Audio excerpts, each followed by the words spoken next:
Hi everyone, my name is Sehar Arfeen, and I'm going to be starting off my talk by asking you all a very important question. So just by a show of hands, how many of you as children, or maybe even as adults, thought storybook characters were real?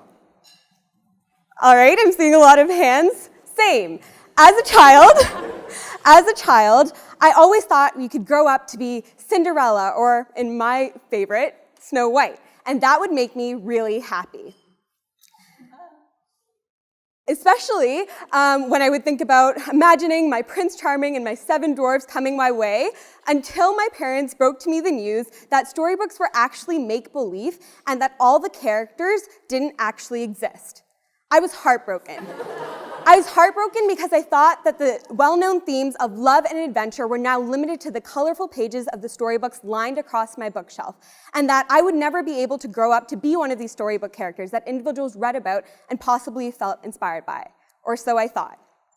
Believe it or not, it is in fact possible to be a storybook character through what we call a life storybook. The whole purpose of a life storybook is to instill meaning within one's life. So using various photographs and text and various memorabilia, individuals are able to put together a book that ties together their past, and not only that, but gives them the opportunity to reflect upon their life thus far. So life storybooks depend primarily on what we call our autobiographical memory. And within our autobiographical memory, 2 types of memories are stored. So there's memories that are very salient during coding, so this means they have a high emotional impact when you're experiencing them. And there's also memories that are very relevant to your development as a human being. So, for example, a memory that would be highly salient during encoding would be if you were put on trial for a crime that you didn't necessarily mean to commit, but nonetheless, it affected you both deeply and emotionally. On the other hand, an example of a memory that would contribute to your development as a person would be that time you agreed to babysit your neighbor's child just because you needed some extra cash, but through that experience you learned that you loved working with children and that you actually wanted to pursue a career in which you could work with them. So all these memories are really important within your autobiographical memory, but what's even more important is this idea of autobiographical reasoning. And what that means is, what's more important is how you link these different memories in your autobiographical memory together. So autobiographical reasoning really sets the foundation for the 4 types of coherence that are required within a life storybook. So the first type of coherence is temporal coherence, and this just basically means that all the life events within your storybook are presented within chronological order. The second type of coherence is biological coherence. So this basically reflects, it's different for everyone, it varies, but it basically reflects what you deem to be a norm in your life. The third type of coherence is thematic coherence, and this basically reflects the emerging themes within your life, whether that's love or adventure, doesn't matter. And the last type of coherence is what we call causal coherence. And this is actually the most important because it links certain causes with effects in your life and allows you to establish meaning, and what we also refer to as continuity across the lifespan. And it's really important to realize that autobiographical reasoning and the 4 coherences, they all come together to set life storybooks apart from a regular autobiography. Because instead of just stating a single collection of several memories, you're actually integrating all your memories together. So this idea that autobiographical reasoning is establishing continuity is what makes life storybooks so impactful. A study was actually carried out at Northwestern University where participants were asked to integrate 10 different key scenes in their lives 3 different times via autobiographical reasoning. And the results actually showed that individuals were able to show significant continuity for the themes of personal growth and personal achievement. This is really important. So this means that by engaging in autobiographical reasoning, individuals were able to establish continuity in their lives.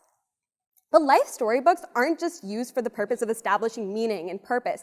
They can be used in bigger ways. They can really change people's lives.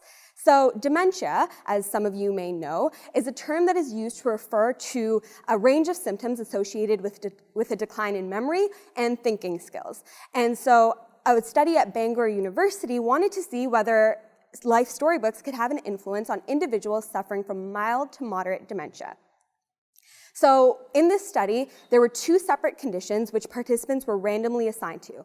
One was an experimental condition in which individuals engaged in a life storybook process weekly with a clinical psychologist.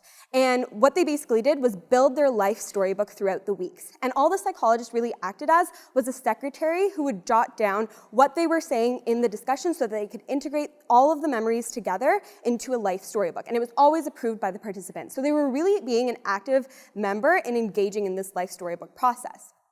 In the second condition, however, participants were actually gifted their life storybook by a relative close to them. So they weren't actually a part of the construction process of anything, but instead their relative was. And by comparing both of these groups, the study was able to see whether or not it made a difference of someone actively engaging in this life storybook process, or whether it was just the fact that reading over one's past gives them this sense of continuity. And what they actually found for the results of this study is that those in the experimental group who were continuously engaging in this life storybook process actually showed an improvement in the quality of their life, and also they showed improved results in a memory test that tested both their knowledge on facts and life events related to them. And in the control condition, there was actually a decrease in that same memory test. So what this shows is that life storybooks are actually enabling individuals who are suffering from dementia to enhance their memory, and that's really important. Lastly, once the storybook was available to individuals for 6 weeks, it was seen that there was improvement in staff attitudes towards participants. And the reasoning behind this is because individuals or staff were now able to look at the individuals not as patients, but as people with unique life stories. So this is only one of the many studies that show how life storybooks can really be therapeutic. There's many studies that have been done, one of which was with women suffering with breast cancer, and seeing how engaging in a life storybook process actually allowed them to give meaning to their cancer experience, while other studies have shown that individuals who engage in life storybook processes in nursing homes actually promote better staff care. So this just shows that life storybooks do more than establish meaning and continuity. They're able to help individuals in so many different ways. So, in closing, I'm not Snow White. I can agree to that.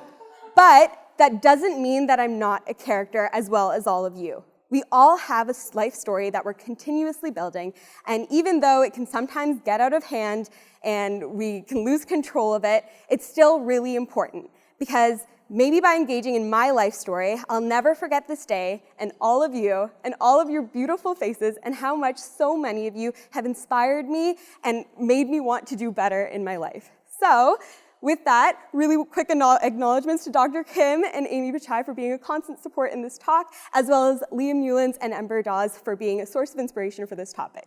Thank you.